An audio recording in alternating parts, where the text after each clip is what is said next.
வணக்கம். நான் உங்கள் ஜோதிடர் ஜெயம்.எஸ். சந்திரமௌலி பேசுகிறேன்.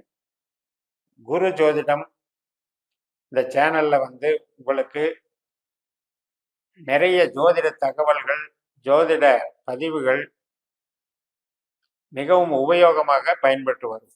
அந்த வகையில் நீங்களும் இதை நல்லா ஃபாலோ பண்ணி ஆதரவு கொடுத்து வர்றீங்க. அதற்காக மனமார்ந்த நன்றிகள்.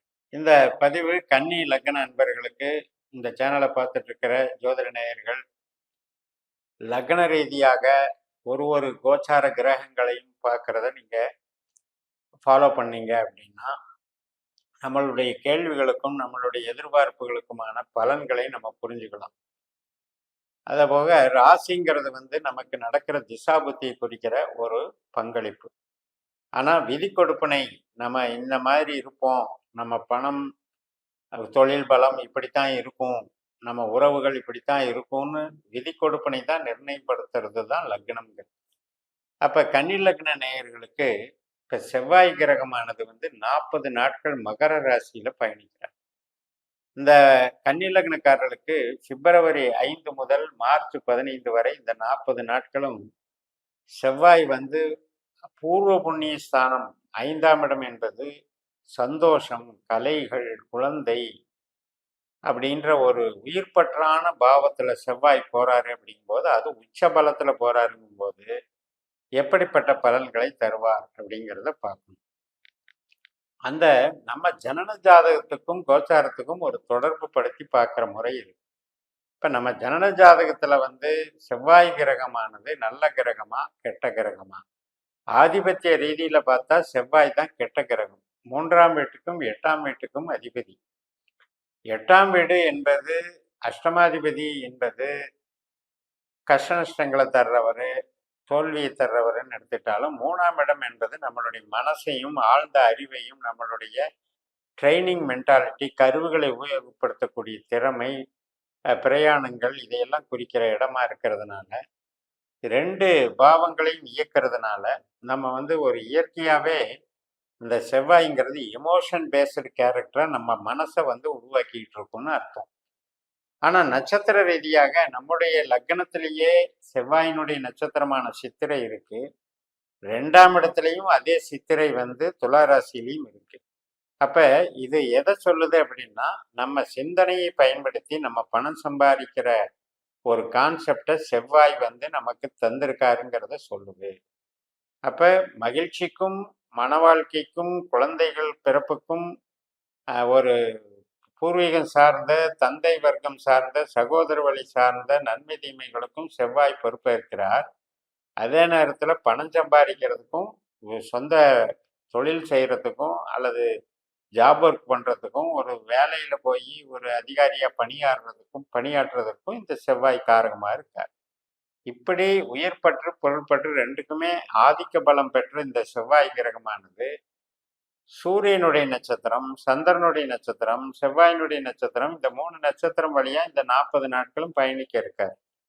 இப்ப அந்த வகையில் பயணிக்கும் பொழுது இது நமக்கு சந்தோஷத்தை தான் கொடுப்பார். எந்த வகையிலையும் பாதிப்பை தர மாட்டார்.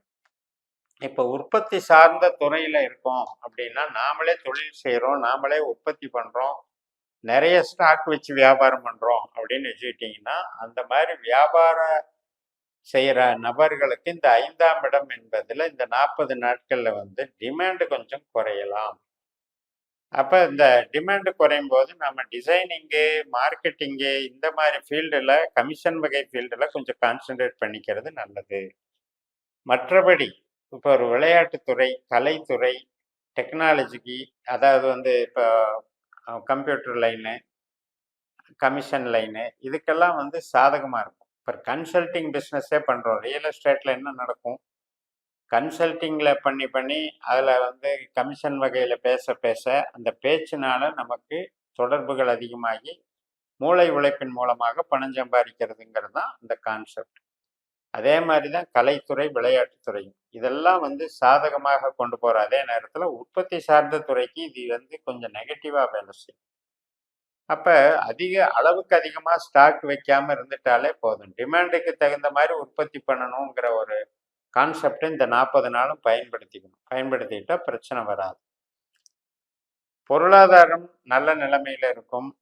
பொருளாதாரத்துக்கு உண்டான ஒரு வளர்ச்சிகள் வந்து சாதகமாக இருக்கும். அதே நேரத்துல நமக்கு வந்து அதிகமாக சேமிப்பு பண்றதுக்கு முடியாம, அப்பத்திக்கப்ப ஏதோ ஒரு வகையில வரவுக்கும் செலவுக்கும் சரியா போற தன்மைகள் நீடிக்கும். பட் வந்து சந்தோஷத்துக்கு குறைவு இருக்காது. பிரச்சனை இல்லாம போகுது அப்படிங்கிற ஒரு ரிஸ்க் இல்லாம போகுதுன்னு ஒரு சேஃபர் சைடுல பயணிக்கிற ஒரு நிலைமை நல்லா இருக்கும். மனசு நல்லா இருக்கும், தெம்பா இருக்கும், கிரியேட்டிவிட்டி மைண்டு நல்லா ஒர்க் அவுட் ஆகும், கம்யூனிகேஷன் வந்து நல்லா போகும். இடமாற்றங்கள், பத்திரங்கள் பதிவு பண்றது, இடம் விற்கிறது, ஆவணங்களை புதுப்பிக்கிறது, இதுக்கெல்லாம் சாதகமாக நடக்கும். ஒரு ரெஜிஸ்ட்ரேஷன் பண்றதுக்கெல்லாம் சாதகமாக நடந்துட்டு இருக்கும். வீடு, மனை, வாகனம், யோகங்கள் வந்து டெவலப் பண்ணி கொடுக்கும். அதுல வந்து ஒன்றும் பாதிப்பு இருக்காது.